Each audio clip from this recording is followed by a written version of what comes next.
Hi, welcome back to On the Bench. This week marks the start of a new model build. So this is episode 1 of the Votainion Interceptor build. And what is a Votainion Interceptor? Well, the only surviving model that I have of it is this tiny little one, which is very hard to see. I apologize. But this is actually a 30-plus-year-old model of a ship that was designed by my good friend Ed Halbig, and he drew it out on paper a long time ago. We built some cardboard models that were very similar to the one I'm going to be building now, or am building now. But I think we made 3 of them, and they were some solid little models. Good iconic diamond-headed shape, and a multi-purpose vehicle. The Interceptor version of this starship is kind of just that. It's heavily armed and heavily armored, and is kind of like an attack bomber. And the non-armed version is with wings that are more in the back, are more like troop transports or landing aircraft. So multi-use for sure. And I won't be building that version. I'm building the attack version because this is also going to appear on the Starstrikers cover, the redo cover that's coming up this year, along with the Franklin that we just got finished building. So I initially thought I'd be building this in 1/72nd scale, and I had some little 1/72nd scale figures on hand and with little chairs and everything, and it was going to be great until I realized that it'd be a little cramped inside this model after I actually started building it. So it turns out the model scale is closer to 1/144 scale, and so I had to order some new little pilots for that are probably half the size of that little guy. But it is a massive vehicle, and that's why I wanted to make it in um, a smaller scale so that I could fit it on the cover. And once you see it in relation to the Franklin, it's probably about this size.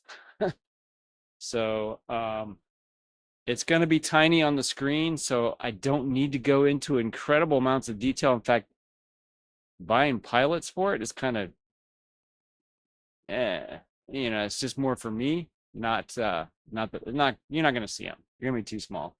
Anyway, I wanted to start, so I've already started building this out of sheet styrene. But before I take all this apart, this is me kind of messing around with greeblies and trying to find just the right part for the bottom of this vehicle. The plastic details that I use on this are not relevant. They don't come to scale, so I can't really scale them up unless I actually build them. And I don't want to get that close to it because it's imaginary, and at this point, the best version is going to be the one I'm building now. So we're going to stay as true as we can to the outside of the ship. It's going to have, you'll see this in the bigger model when I flip it over, but it's going to have the forward wings here, the iconic nose with the black striping, little tail fin. I'm not going to build it with landing gear down, which this one has. It has 2 parallel skids here and a little skid in the back. I'm building mine in a flying position because it's always going to be flying in the pictures that I'm taking. So no landing gear. But anyway, I wanted to show you how fluid this situation is. What you see on the table now is probably not going to be the end result, but it's it's me dinking around and pushing around parts and searching through my parts bins and stuff. It's kind of fun. It's one of my favorite parts of it. But we're gonna get rid of all that and take off the bottom pieces and show you the inside, the guts, the ribs, the bones of the fish, as it were. So you can see the shape is very similar to the little guy here.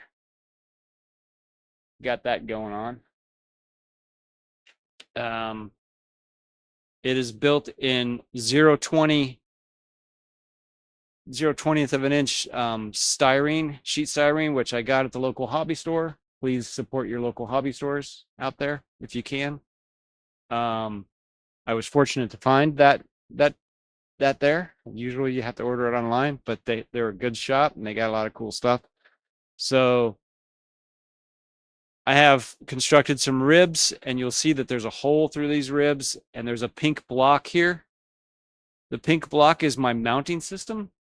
It is very similar to Wren shape, which is a lot more expensive, but this material is some kind of a plastic composite block here that allows me to run a set screw into it to mount the model from both behind.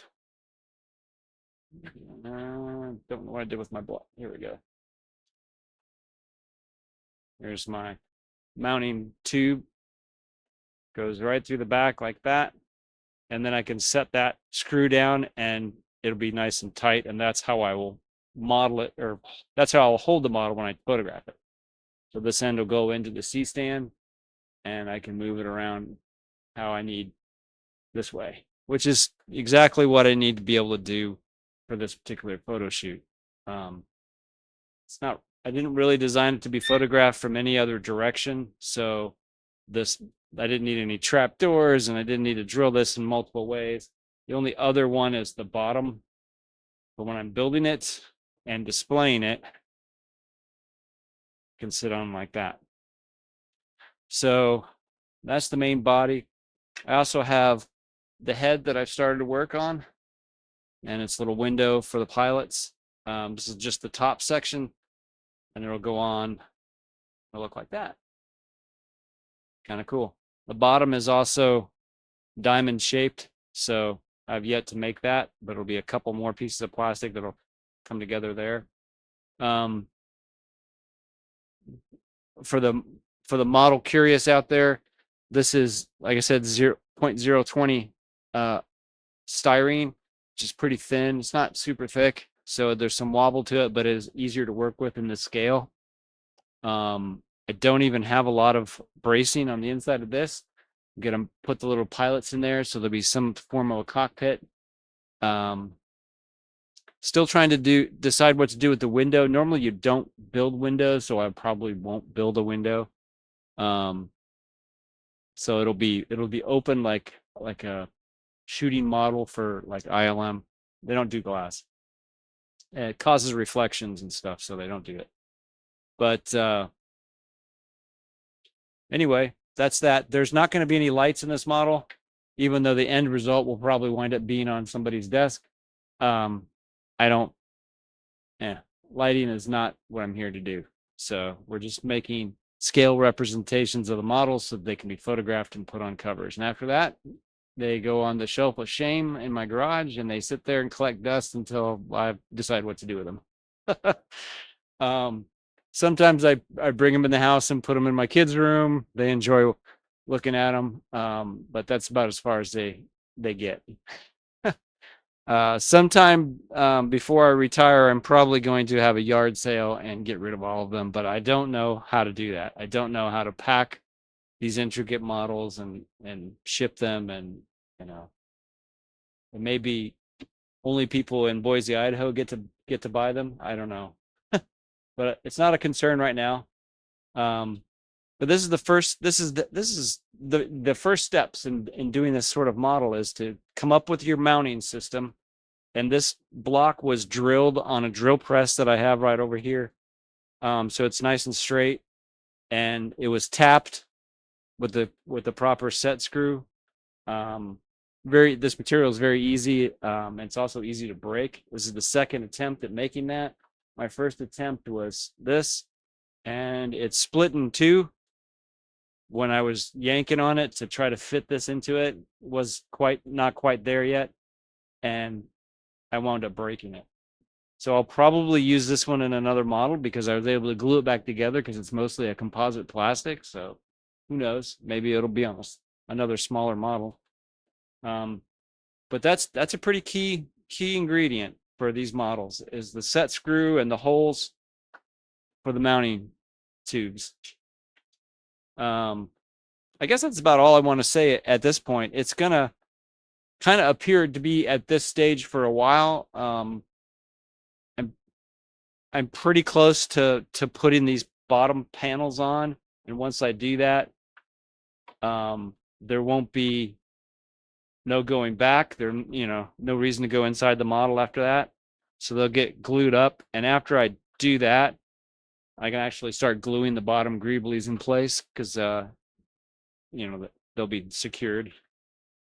But anyway, before I did all that, I wanted to show it off where it was at, and so there's no mystery in how it's designed. It's pretty thin plastic. Sheet styrene's really easy to work with. It is the bread and butter of a scratch modeler, bread and butter of a Starship scratch modeler. And a good hobby store will sell this. Usually they're made from or made by a company called Evergreen Scale Models. Guys and gals that do scale model trains are super familiar with Evergreen because they make HO scale, cool plastic parts like that you would use if you were building an HO boxcar or something from scratch, or a house or something. But I don't use all that. I just use the sheet, the smooth plastic. For the larger models, like the Franklin model that I just finished, I'll use a much thicker, like 0/60th of an inch plastic. It's just easier to work on. Sometimes I'll use what looks like a foam board or a foamy plastic in between two thin sheets, and it's super lightweight, but it's good for strength for a bit bigger ships. I have a couple big ships in my collection. We'll get into that at some future point. But that's where we are right now, doing the Votainion Interceptor. It's going together really quickly. This is the first episode, and it already looks a lot like what it's supposed to look like. Next time you see it, these bottom pieces will be on. It'll probably have greeblies on it. I'll probably do some scribing for panels on the top here. It may have a top fin. The head will be on. It'll be coming on. It'll be really close to being done next time you see it. It doesn't take long to do all that. But anyway, wanted to show you this for episode 1, and I hope you come back next week and check out episode 2 for the Votainion Interceptor. Take care.